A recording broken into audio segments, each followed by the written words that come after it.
12 years after the end of the Civil War, Reconstruction was dealt a devastating blow. You might even say it was overthrown. The Southern Democrats took their states back one by one. The 1880s is a kind of a twilight zone between Reconstruction and the full implementation of the Jim Crow system. Black people continued to vote in many parts of the South. There was still violence against them, but there were still some black people holding office in many parts of the South. Civil rights laws remained on the books. One of the cruel ironies of Reconstruction is that black people could claim certain rights in the 1870s that they would have to fight to reclaim in the 1960s. Thanks to the Civil Rights Act of 1875, African Americans were guaranteed equal access to hotels, restaurants, theaters, and public transportation. Those who were denied service could expect their rights to be upheld in a court of law. But all that was about to change. Ida B. Wells, a child of slavery and Reconstruction, taught in a segregated school outside Memphis, Tennessee. Being denied access to the all-white first-class car on a railroad trip would propel her to the front lines of civil rights activism. One day, while riding back to my school, I took a seat in the ladies' coach of the train, as usual. The conductor came along to collect tickets. He told me I would have to go in the other car. I refused. He tried to drag me out of the seat. I fastened my teeth in the back of his hand. He got the baggage man to help him, and they succeeded in dragging me out. White ladies and gentlemen stood on the seats applauding the conductor for his brave stand. She challenges segregation on public transportation decades before we would ever hear the name Rosa Parks. She sued. She won in the lower courts, but the railroad appealed the decision. And when the court case went to the Tennessee State Supreme Court, Ida B. Wells lost. W.E.B. Du Bois summarized Reconstruction in one sentence. The slave went free, stood a brief moment in the sun, and then moved back again toward slavery. Yet African Americans had tasted freedom. They had begun to acquire land, build schools, and create social institutions of their own. And though the tide was turning, they refused to give up on the promise of Reconstruction.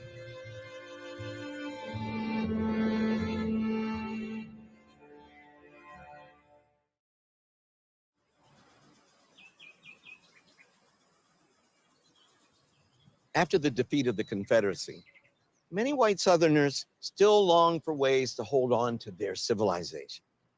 And even when they tried to convince the rest of the country that they accepted the outcome of the war, their vision of the future looked disturbingly similar to the past.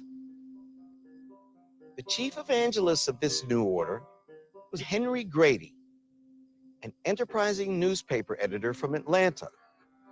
And in late 1886, he journeyed to New York City to outline his vision of what he called the New South. So much of the country saw the South as this kind of benighted, section that had endured civil war, that had been impoverished, that was beset by political turmoil and racial violence. Henry Grady traveled the country, went to the Northeast, trying to sell this vision of a different kind of South, one that was more modern, one that was more economically diversified, one that could attract Northern investment, one that would see economic growth, and one in which the tensions and conflicts of Reconstruction would be put aside. But Grady's rosy description of how the South had solved the Negro problem ignored the dangerous reality that Black people faced. When it came to the possibilities of owning land or earning a living, the New South looked quite a lot like the Old South. What African Americans want most is to own land. And some of them are able to access land, but by no means as many people as would desire land.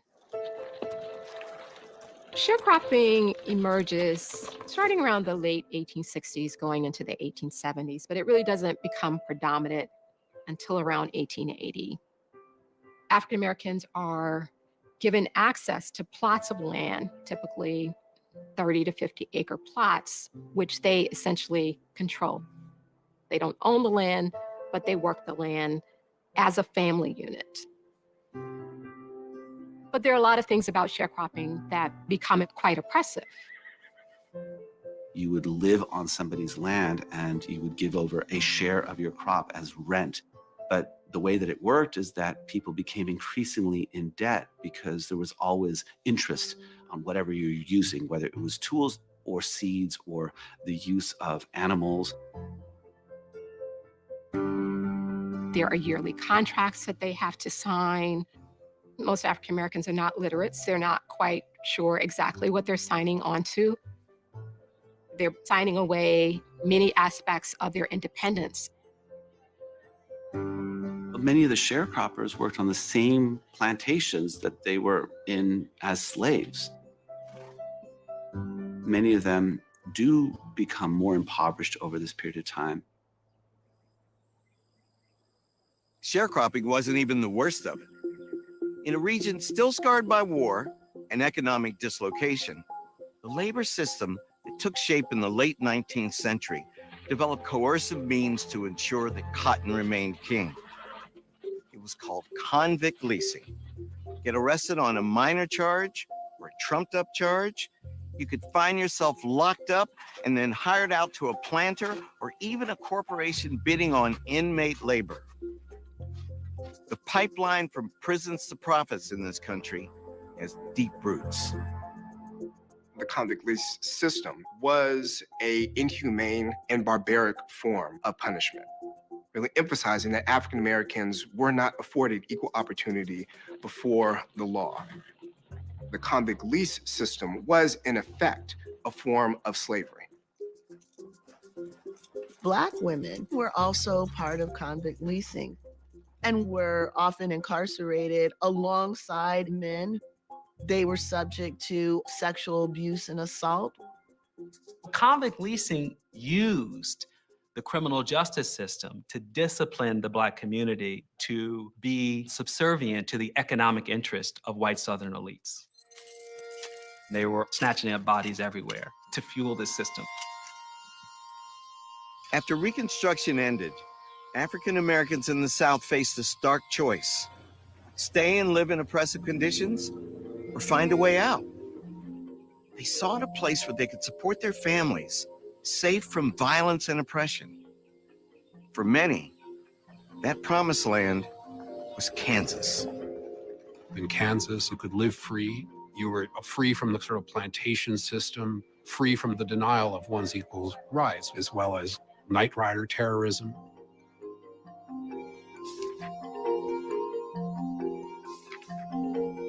In 1879, an estimated 6,000 so-called exodusters left the South for Kansas. Within a few years, thousands more would uproot and move west. It's the first large migration of Black people, and so it attracted attention because these were people who were moving of their own volition. They were leaving virulent racism. They were leaving dead-end sharecropping. Most Black Southerners thought of themselves as Christians. They identified with the Bible of Exodus, and they felt that they were being delivered into a promised land, or at least a safer land.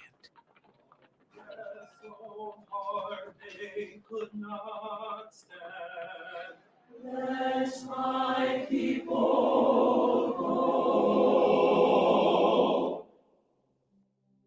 It became a political test question among Black leadership of how a lot of Black folk in the South saw Reconstruction and had no hope in federal intervention to help them anymore, and they were looking for any possibility. It had its opposition in some very familiar figures, mainly Frederick Douglass, Blanche K. Bruce, Robert Brown Elliott, who were Black congressmen. They were very wedded to the kind of Lincoln-esque view of America. They believed in the Constitution. They believed in the Reconstruction amendments. And to them, the idea of turning your back on that, instead of standing and trying to stay and fight for one's rights, was inimical to them. While nowhere near as massive in scale as the Great Migration that would come a few decades later, the Exoduster movement was large enough that it caught the attention of politicians in Washington, who demanded to know what was going on and why.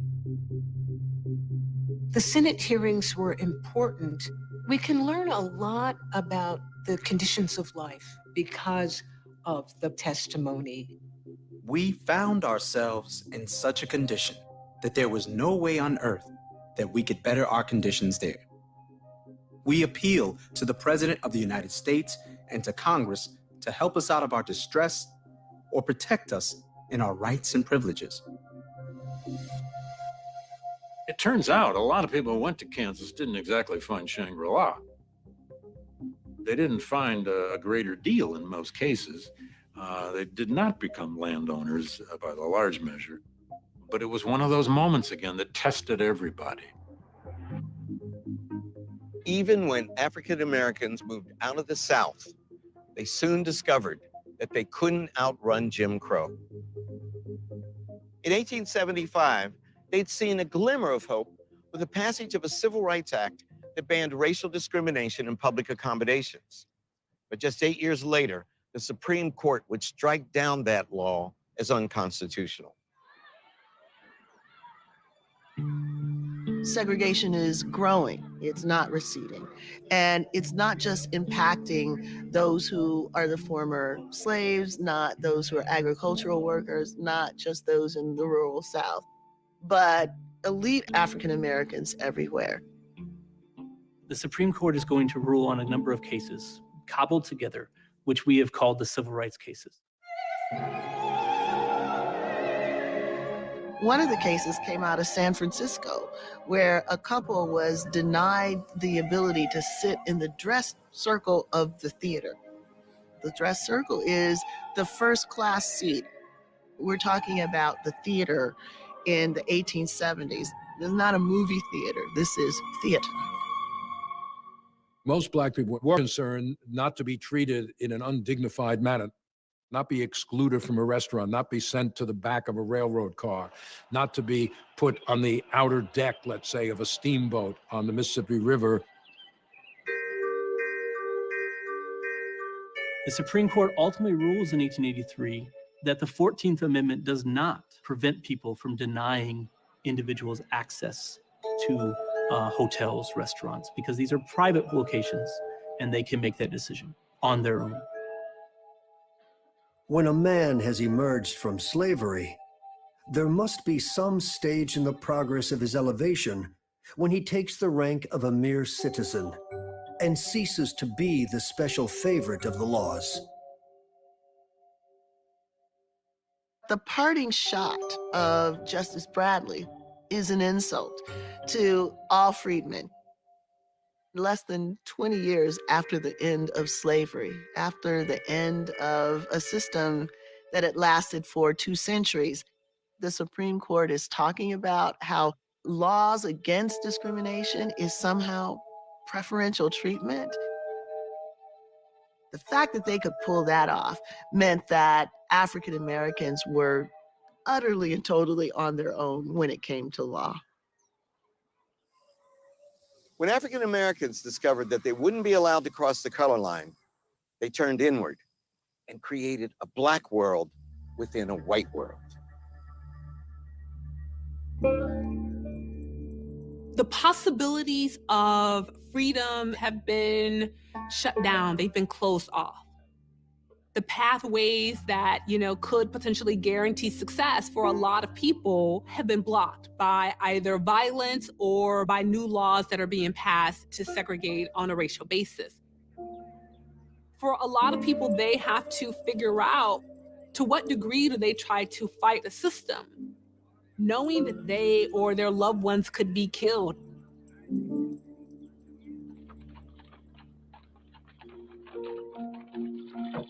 African Americans rally their resources to begin to create communities that are safe spaces, that are places where they can control as much as possible their daily lives. It's self-segregation. Black people believed that if they were forced to be in the presence of white people, there would be certain things they couldn't do. They couldn't expect to have control over politics. They couldn't expect to have economic independence. And they certainly would not have the social standing that they could if they had their own towns. They had their own businesses. They had their own churches. They had everything that they thought they needed to live decent lives. All black towns and all black neighborhoods continued well into the 20th century, offering a buffer between what Du Bois called life within the veil and the indignities of Jim Crow America.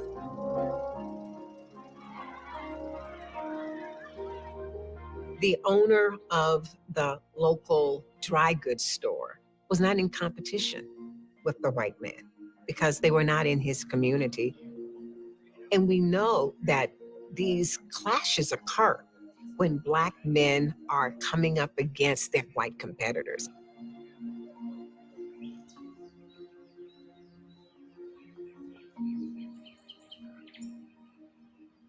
Reconstruction has two motifs. There are those who left and there are those who stayed. Madison Park gives evidence to those who stayed. Give me the history of this community. Where are we? How did it come about? In 1880, a group of freed slaves, nothing except the clothes on their back, some money they had saved, decided to pull their resources together and to organize themselves to create community. There was one in particular by the name of Eli Madison, who was kind of the leader of the pack. And Eli organized them to buy a small piece of land and to work that land and make it profitable. And my grandfather's grandfather was one of those people who joined Eli Madison later when he established his place. He believed that he could be in charge of his own destiny. The uncertainties of going to another place were just as great as the uncertainties that he was going to face here. There are far more people who stayed behind than who went away. Far more. Yeah. All the descendants of those founders were the people that were in and out of my lives daily. I grew up in the same house on the same piece of land that my grandfather's grandfather built. What positive things for a Black person comes from growing up in an all-Black world? I knew that what I was being prepared to do here in this place was going to prepare me for a larger world beyond Madison Park. Do we still need Madison Parks for our people? We need Madison Park now more than ever before. Why? We can create support systems that can address many of the problems and challenges that we have in society today. Despite the drawing of the color line, African Americans refused to remain within the confines of Jim Crow.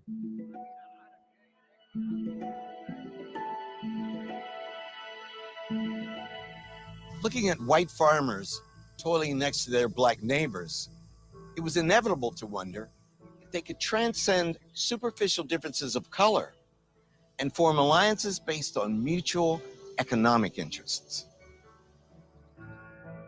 The post-Reconstruction South is a hard place to be a farmer. You know, the prices for what they're growing are steadily declining, and it's just not clear how you're supposed to make a living. Black farmers are in the same situation as white farmers in this regard. They need what they are growing to be worth more. The Colored Farmers Alliances did represent a seeking of economic and political power on the part of Black farmers. This was a time in which Black men were losing their political power. Organizing workers along class lines rather than racial lines was revolutionary, especially in the Jim Crow South. The effects could have transformed the South fundamentally. They bring together Black people and white people. They said we might be able to mobilize this politically. The Republicans have walked away from Black people at this point. The Democrats seem to have walked away from poor white people. It was a grassroots movement, a movement of ordinary people that were trying to, in some ways, push back on the political elites, the business elites, the social elites.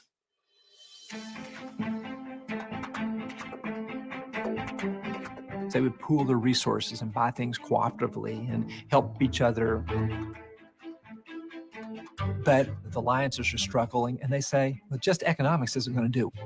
We need political power. So what we want to do is form a people's party. Their detractors call it populist. They say, oh, all right, we're populist. The Democrats don't like the populists. The Republicans don't like the populists because they're taking voters from both of them. It's the largest third-party challenge in American history.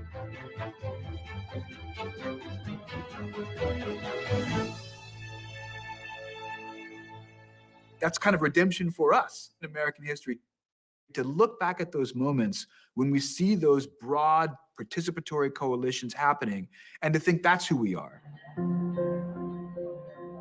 We are those common struggles to make a better future for ourselves. That's America too.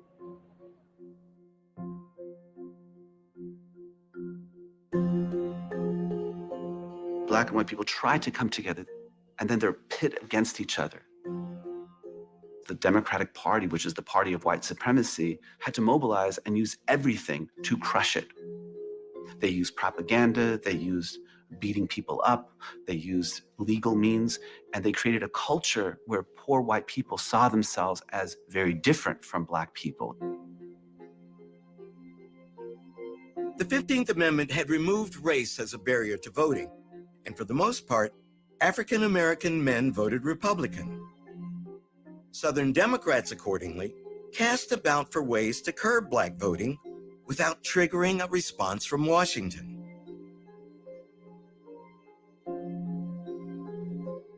Throughout the 1890s, Southern states held constitutional conventions dominated by Democrats, essentially designed to strip African Americans of the right to vote. Constitutional conventions in the South were the linchpins of Reconstruction. Those were essential to pass the 14th Amendment and then to apply for readmission in the United States. The constitutional conventions that follow 20, 25 years later run the story in reverse. They are the places where a lot of the gains of Reconstruction in politics are taken away. They're not about democracy. They're not about majority rules. They're about ensuring that white Americans have control of the political process and have control of everything else that goes with that. Only one Black delegate attended Mississippi's convention in the fall of 1890, Isaiah Montgomery, and Isaiah would vote with the majority. Isaiah Montgomery had been born into slavery on a plantation in Mississippi that was owned by Jefferson Davis's brother. Montgomery was a man who was educated. He was literate. He had business savvy. He certainly understood in freedom that Black people needed an environment where they were in control. In 1887, he decided to establish Mount Bayou that was independent of white control economically, politically, and independent of white influence socially.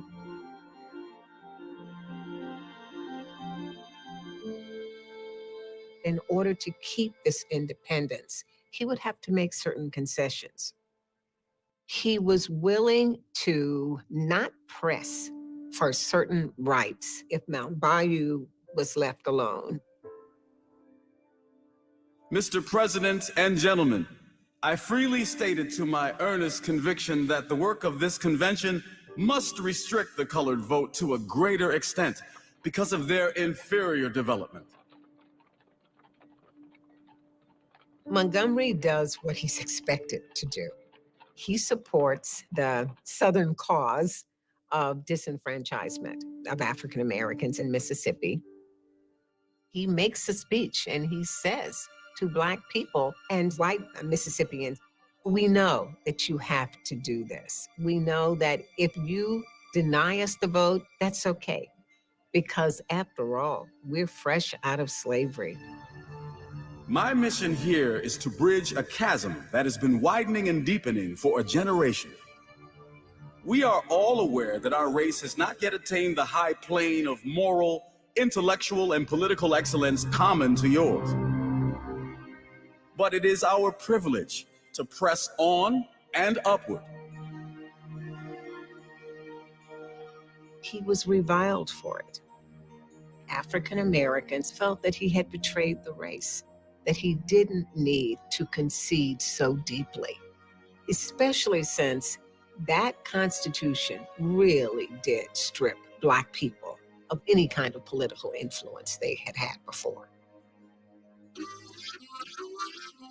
Starting in 1890, every Southern state writes a new constitution or passes new laws that deprive Black men of the vote without actually saying the phrase race or Negro or colored. The South goes from a time in which Black and white men are voting in very large numbers to in a very short period of time where they are not. We call that disfranchisement. Other Southern states took their cue from Mississippi. Voter suppression tactics included literacy tests, poll taxes, and the requirement that potential voters demonstrate that they understood the state constitution.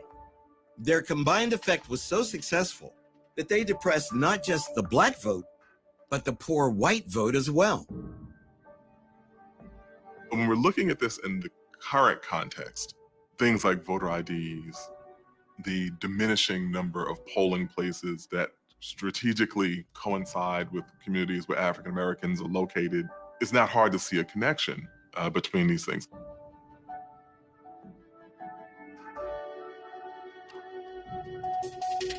The disenfranchisement of African Americans in the decades after Reconstruction didn't exist in a vacuum.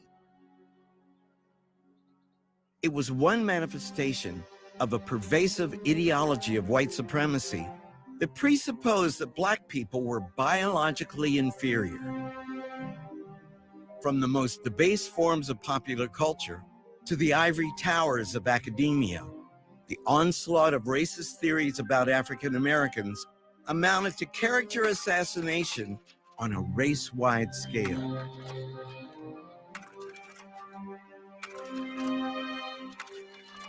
One of the things you get in periods of great inequality is a lot of legitimating discourses, which try to tell us why the inequality that we see all around us is natural, why that's the natural order of things.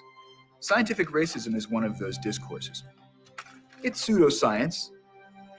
The emergence and kind of surge of this idea of the biology of race plays into the hand of these people who would like to emphasize that white people should only be with other white people and that anything other than that is unnatural. That's the biggest problem with scientific racism, is not so much that it was bad science, but there was a scientific argument that was trying to prove a social argument. While scientific racism became one of the many tools of Jim Crow, white supremacists took it upon themselves to police the boundaries of the color line. They were judge, jury, and executioner, substituting lynch law for the legal system. It's really beginning in the 1880s and by the 1890s that we see the explosion of this form of vigilante violence, of mob terror directed towards the African American community.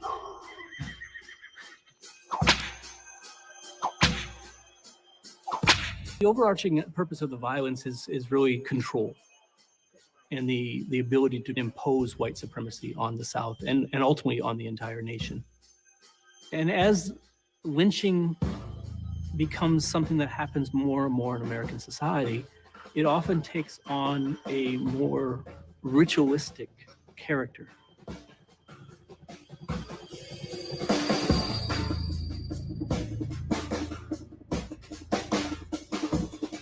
There was one idea that white people did not challenge, is that it was their destiny, their God-given right to be in charge of the South. It was their obligation to domineer over Black people. That took lots of different forms. It could go all the way from the most brutal and simple violence to these elaborate rewriting of a constitution. The goal was to make sure that this remains a white man's country.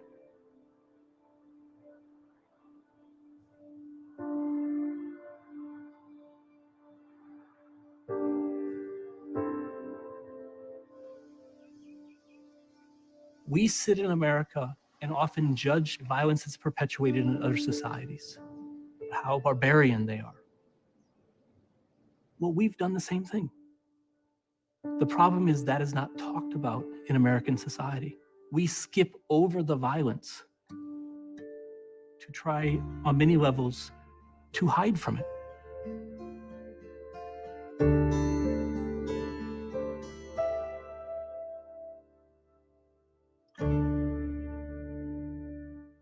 I remember I read of the coming of John in the Souls of Black Folk, and that was my first encounter with lynching.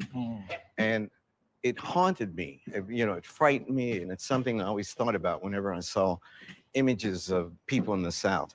Lynching became the area that I was most concerned about because it was the thing that we were most silent about in America. And I guess I just felt like we have to make this visible.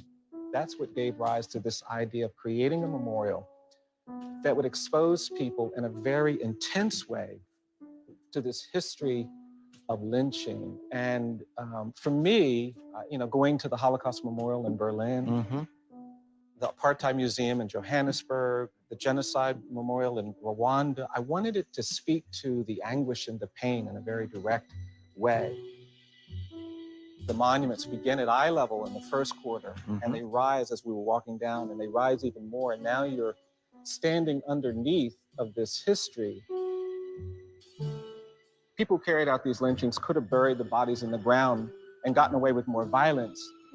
But hanging was preferred because it lifted these bodies up to terrorize and menace and taunt communities of color.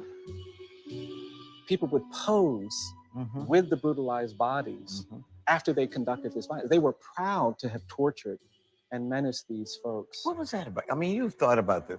What would Freud say was really going on there? I think there was such animosity, such bitterness, such hatred at the idea that someone was forcing them to accept the equality of Black people, that they had to express it, this rage. Who comprised a lynch mob?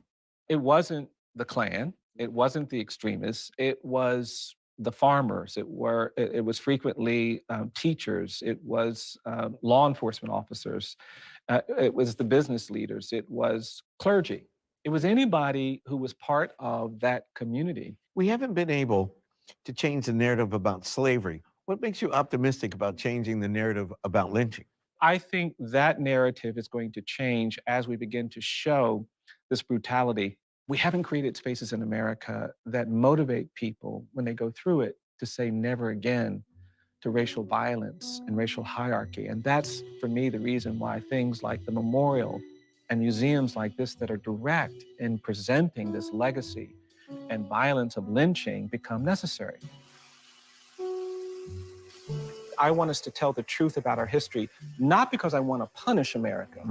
I want to liberate us, but we can't get to liberation if we don't acknowledge what we've done. The frequency and brutality of violence against African Americans is sickening to contemplate. A distinctly American phenomenon, lynchings increased in the years after Reconstruction, peaking in the early 1890s and remaining a source of terror deep into the 20th century. The victims were overwhelmingly Black. But while white supremacists could terrorize Black lives, they couldn't silence those fearless enough to expose their crimes to the world.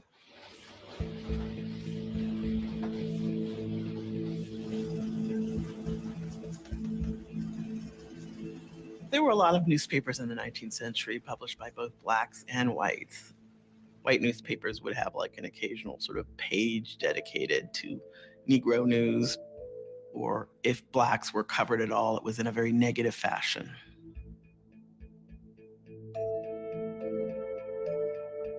If we looked at the dominant publications, we only had a kind of exculpatory story of white actions toward Black people in American history. But when we want the first draft of Black history, it required that we have actual Black publications and Black journalists who were crafting narratives of what they saw, and what they experienced, and what they heard.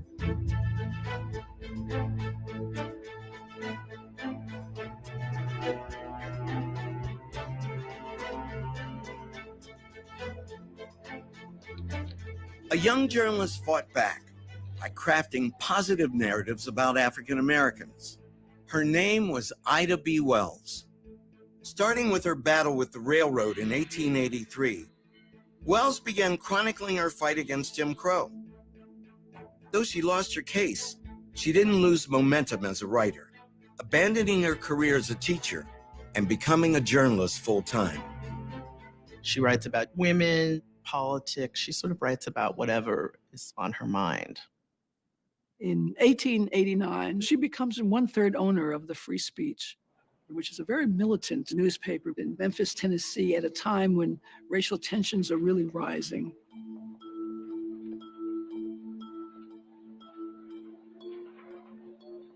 One incident in particular brought racial violence painfully close to home for Ida B. Wells.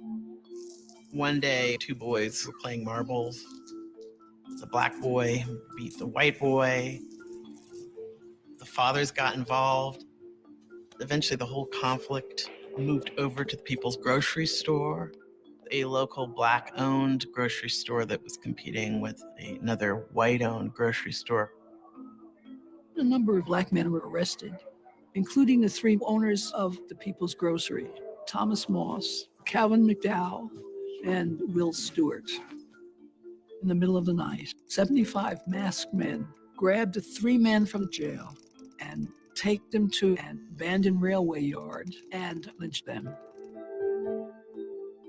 Ida Wells is out of town selling subscriptions. She comes back to a community that is shocked. Thomas Moss was a friend of Ida B. Wells, along with his wife. In fact, Ida is the godmother of his child. The white press portrayed all 3 men quite disrespectfully. They put up these sketch drawings of them dead with bullet wounds in their heads. It was all very grisly. Ida decides that she's going to actually investigate these lynchings. This is a woman, and she's only about 5 feet tall. And she has decided that she is going to go to the scenes of lynchings. She's going to interview those who are witnesses. She's going to collect the newspaper articles about lynchings all over the country. Often the allegation associated with lynching was that there had been a rape. Ida B. Wells would find out that a lot of these allegations had absolutely no truth to them. They masked consensual relationships between white women and Black men. 8 Negroes lynched since last issue of the Free Speech. If Southern white men are not careful, they will overreach themselves and public sentiment will have a reaction. A conclusion will then be reached, which will be very damaging to the moral reputation of their women. Ida B. Wells says if you actually look at what's going on with these lynchings, they say that it's about sexual violence, that they're protecting white Southern womanhood. But many of these victims are actually African Americans who are doing quite well. And the sole reason they have been targeted is to take away what they have accomplished. Ida was out of town when this article comes out, and no sooner than it hits the newsstands, the white mob gathers and goes to the Free Speech and destroyed it. She went out and got a pistol and put it in her purse. She didn't think that she would actually be able to hold off the lynchers, but she wanted some of them to die while they were killing her. Ida B. Wells' investigative journalism came at a price. Her newspaper attacked, her life threatened. Wells was driven out of Memphis. But this only spurred her to write more. As she noted in 1892, "It's with no pleasure I have dipped my hands in the corruption here exposed. Somebody must show that the Afro-American race is more sinned against than sinning, and it seems to have fallen upon me to do so." She's supported by Black women who help her put together the funds to publish her pamphlet. She promotes it when she goes on these speaking tours and gives lectures. Ida B. Wells actually sets the record straight. Her journalism and the Black press are constantly keeping that dissenting voice in American society. How would you describe Ida B. Wells to someone who didn't know anything about her?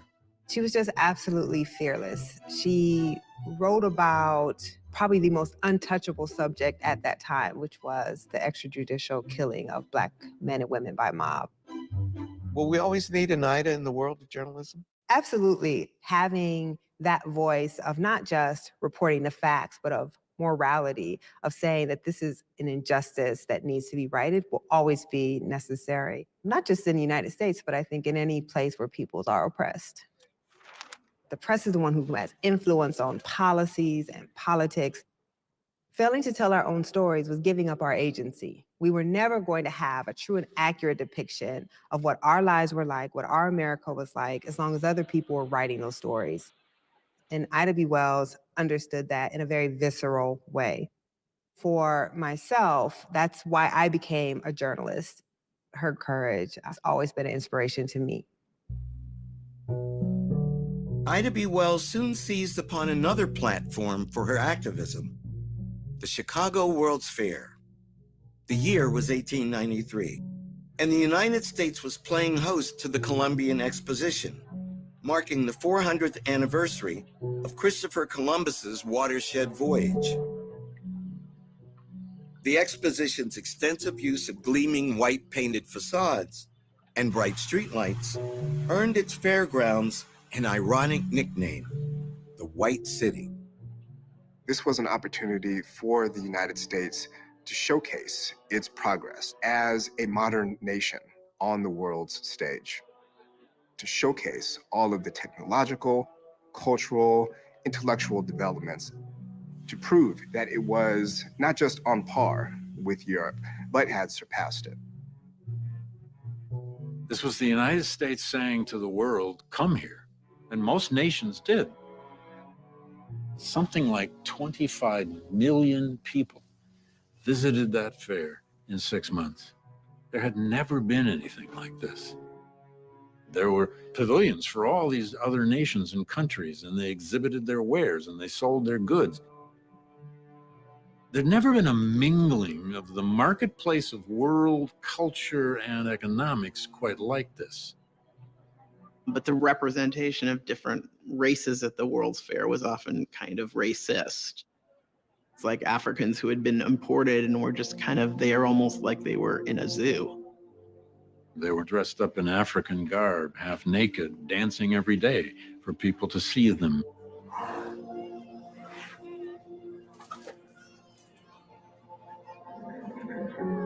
There was a group of Eskimos brought from way up in northern Alaska, and they had to perform in the heat of summer in all of their furs.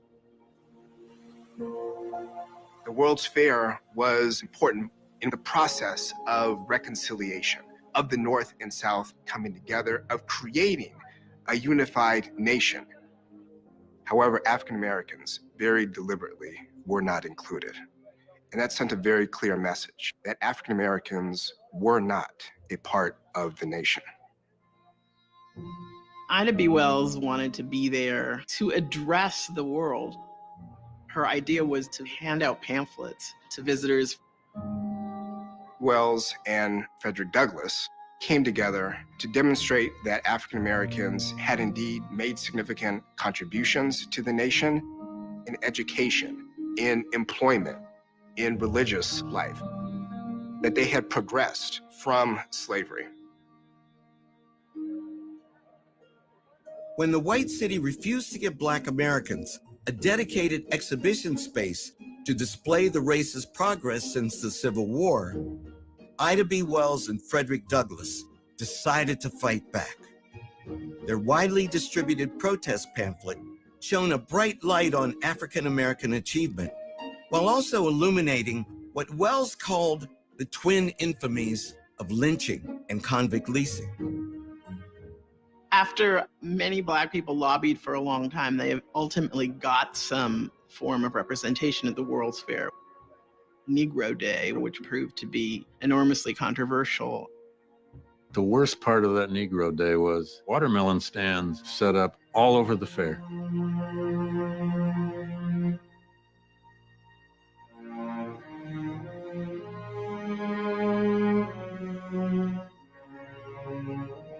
Frederick Douglass was asked to be the primary speaker.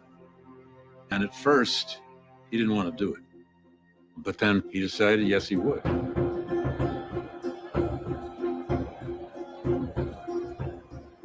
There is no Negro problem. The problem is whether the American people have loyalty enough, honor enough, patriotism enough to live up to their own Constitution. We Negroes love our country. We fought for it. We ask only that we be treated as well as those who fought against it. Silver-tongued Lion delivered one of his strongest indictments. And as fate would have it, it would be one of his last major speeches. On February 20th, 1895, Frederick Douglass died in Washington, D.C. at the age of 77. Douglass's death closed a major chapter in the history of our people and begged the question, who would step forward and lead?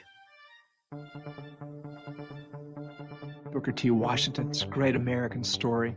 He hears that there is a school in Hampton, Virginia, walks all the way across the state of Virginia on his own as a young boy. He shows up in this school and says, I want to come to your school. Booker T. Washington becomes the principal and leader of Tuskegee Institute in Tuskegee, Alabama, situated in the Lion's Mouth. He enters this space to build a school for African Americans and creates it into something that no one ever saw before.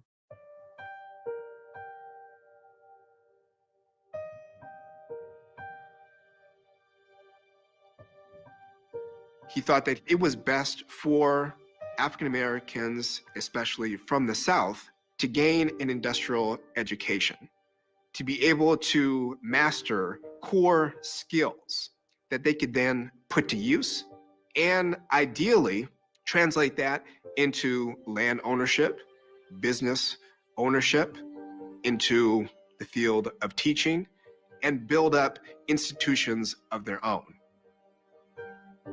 He had the ear of leading white Northern philanthropists. Washington gave them a very palatable formula to follow.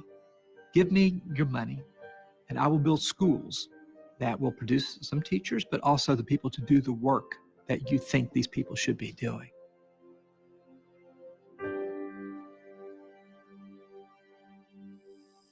Two years after Frederick Douglass denounced the savagery of lynching, Booker T. Washington, at the Atlanta Cotton Exposition, gave what would become his most famous address. It signaled a profound change of course.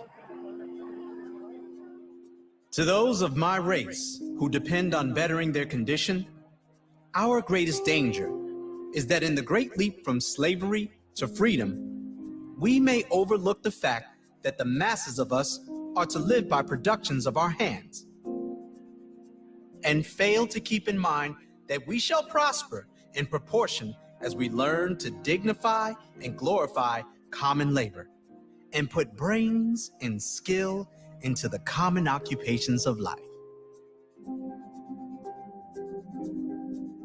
Washington declared that Black men had sought political power too prematurely during Reconstruction, that they would be better off dedicating their lives to aspiring to own their own farms than dreaming about election to the halls of Congress. Washington suggests that if African Americans build a life of economic independence in the South, this can be a basis for future political and legal equality. He's talking about Black people owning businesses, acquiring land, and becoming independent farmers. He's talking about self-help. He was also a master of dissemblance, of telling white people what they wanted to hear, but sometimes doing something opposite, behind the scenes, supporting cases against discrimination, doing things that, if they were made public, would certainly get him in trouble in the eyes of many of his white supporters. Washington can look like a traitor to Reconstruction and a defender of it because he forces us to evaluate how we think about the relationship between politics and economic independence. For that reason, he can look like both the most conservative and at times the most radical leader in a turn-of-the-century South. As Booker T. Washington preached the gospel of social separation, the concept of separate but equal was playing out on a much larger stage. Plessy versus Ferguson is the case that took up the question that was left by the Supreme Court a decade earlier. If segregation is mandated by the state, is it unconstitutional? Louisiana passed a separate cars statute, essentially requiring Black and white patrons to occupy separate cars. Homer Plessy's case was actually a test case where they arranged to have this man who was a Creole of New Orleans, mixed race person, enter into a white car and then identify himself as a man of color. He wasn't apparent visually. In 1892, Homer Plessy deliberately took a seat in a white-only railroad car in order to be arrested, to mount a legal challenge to Jim Crow legislation. They believed that they could challenge this segregation law, but the Supreme Court wasn't having it. 4 years later, Plessy's planned act of resistance resulted in an infamous Supreme Court decision that left the color line indelibly printed on the nation for generations. The Supreme Court in 1896 comes down with the ruling that as long as provisions are made for accommodations that are separate, but they're equal to those of the first class car or other accommodations, then it's okay. They do not put a very fine definition of what equal might mean. Separate's very clear, but the equal part is not.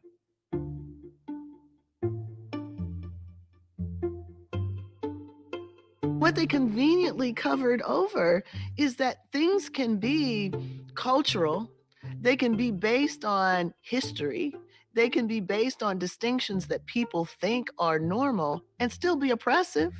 And the court creates a cover for all sorts of segregation, whether it's a streetcar or it's a school or a public swimming pool. Separate but equal permits the southern states to fully enact Jim Crow and do so with constitutional sanction. Within the Plessy versus Ferguson decision, a lot of white people accepted the argument that in the end, people of African descent were a fundamentally inferior race.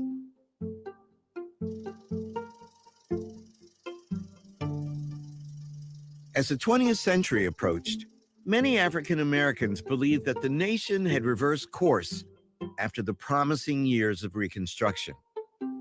In the battle over the color line, white supremacists had won. And though activists like Ida B. Wells refused to give up the struggle, America had entered the nadir of race relations. Things would get worse before they got better.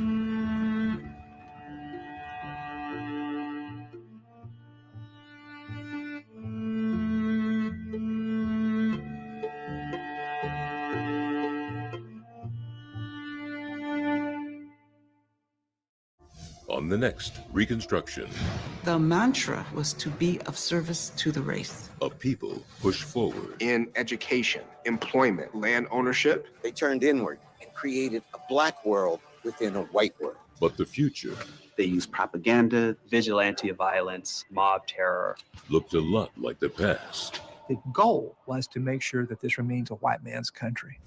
Next time on Reconstruction.